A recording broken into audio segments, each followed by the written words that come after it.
നിയമസഭാ തിരഞ്ഞെടുപ്പിൽ സമുദായ അംഗങ്ങളെ സ്ഥാനാർത്ഥികളാക്കണമെന്ന ആവശ്യവുമായി ലത്തീൻ കത്തോലിക്ക സഭ തിരുവനന്തപുരം മുതൽ എറണാകുളം വരെയുള്ള ജില്ലകളിൽ ഈ ആവശ്യം പരിഗണിക്കുന്നവരെ പിന്തുണയ്ക്കും. JB കോശി കമ്മീഷൻ റിപ്പോർട്ട് നടപ്പാക്കുന്നതടക്കം സർക്കാരിന്റെ തെറ്റുകൾ തിരുത്താൻ അവസാന അവസരമാണ് ഈ മാസങ്ങളെന്ന് കത്തോലിക്ക സമുദായ വക്താവ് ജോസഫ് ജൂഡ് ന്യൂസ് മലയാളത്തോട്. രാഷ്ട്രീയ നിലപാട് സ്വീകരിക്കാൻ കത്തോലിക്ക സഭയുടെ രാഷ്ട്രീയകാര്യ സമിതി ഈ മാസം 10, 11 തീയതികളിൽ എറണാകുളത്ത് ചേരും. News Malayalam political breaking. ശക്തി കേന്ദ്രങ്ങളിൽ പിന്തുണ സ്വന്തം സമുദായത്തിന് മാത്രമെന്ന നിലപാടാണ് തദ്ദേശ സ്ഥാപനങ്ങളിലേക്കുള്ള തെരഞ്ഞെടുപ്പിൽ ലത്തീൻ കത്തോലിക്ക സഭ സ്വീകരിച്ചത്.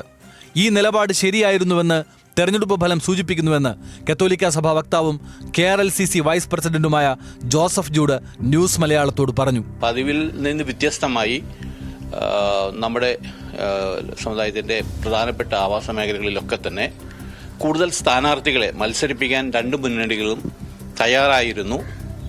ആ വാർഡുകളിലൊക്കെ തന്നെ വിജയം കണ്ടെത്താനായിട്ട് അവർ കഴിയുകയും ചെയ്തിട്ടുണ്ട് എന്നാണ് ഞങ്ങളുടെ പ്രാഥമികമായ ഒരു വിലയിരുത്തൽ.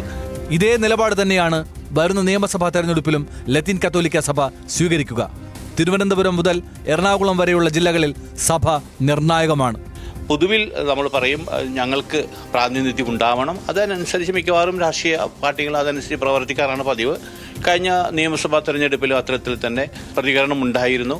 അത് ഇത്തിരി മെച്ചപ്പെടണമെന്ന് ആഗ്രഹിക്കുന്നുണ്ട്. പല ഭാഗങ്ങളിൽ ചെറിയ പോരായ്മകളുണ്ടായിരുന്നു. അത് ഈ തവണയും കൂടെ മെച്ചപ്പെടുത്തി കൂടുതൽ അർഹമായ പ്രാതിനിധ്യം ലത്തീൻ കത്തോലിക്ക സമുദായത്തിൽ ഉണ്ടാവണമെന്ന് ഞങ്ങൾ ആഗ്രഹിക്കുന്നുണ്ട്. JB കോശി കമ്മീഷൻ റിപ്പോർട്ട് നടപ്പാക്കുന്നതടക്കം സംഭവിച്ച പിഴവുകൾ തിരുത്താൻ സർക്കാരിന് ഏതാനും മാസത്തെ സമയം കൂടിയുണ്ട്. ഈ അവസരം ഉപയോഗപ്പെടുത്തുന്നില്ലെങ്കിൽ കനത്ത തിരിച്ചടി ഉണ്ടാകുമെന്നും KRCC മുന്നറിയിപ്പ് നൽകി. റിപ്പോർട്ട് പ്രസിദ്ധീകരിച്ചാൽ നമുക്ക് നമ്മുടെ വ്യക്തമായൊരു ധാരണ ഉണ്ടാവുകയും അതിനനുസരിച്ച് ഗവൺമെന്റിനോട് ആവശ്യപ്പെടാനും കഴിയും. ഇപ്പോൾ ഗവൺമെന്റ് പറയുന്നുണ്ട് 264 ഡയറക്ഷൻസ് കുറേ കാര്യങ്ങൾ നടപ്പിലാക്കി. നിയമസഭയിൽ തന്നെ പറഞ്ഞു. അത് പല എണ്ണം പറയുന്നുണ്ട്. നമുക്കൊരു വ്യക്തതയില്ല ഏതൊക്കെ കാര്യമാണ് നടപ്പാക്കപ്പെട്ടതെന്ന് ഒരു വ്യക്തതയും ഇല്ലതാണ്. അതുകൊണ്ടാണ് ഇത് പ്രസിദ്ധീകരിക്കണമെന്ന് പറയാനും കാരണം. വരുന്ന നിയമസഭാ തെരഞ്ഞെടുപ്പിൽ സഭയുടെ രാഷ്ട്രീയ നിലപാട് രൂപീകരിക്കാൻ ഈ മാസം 19-ന് രാഷ്ട്രീയകാര്യ സമിതിയായ KRLCC എറണാകുളം ആശീർ ഭവനിൽ യോഗം ചേരും. Anil George, news Malayalam, Kochi.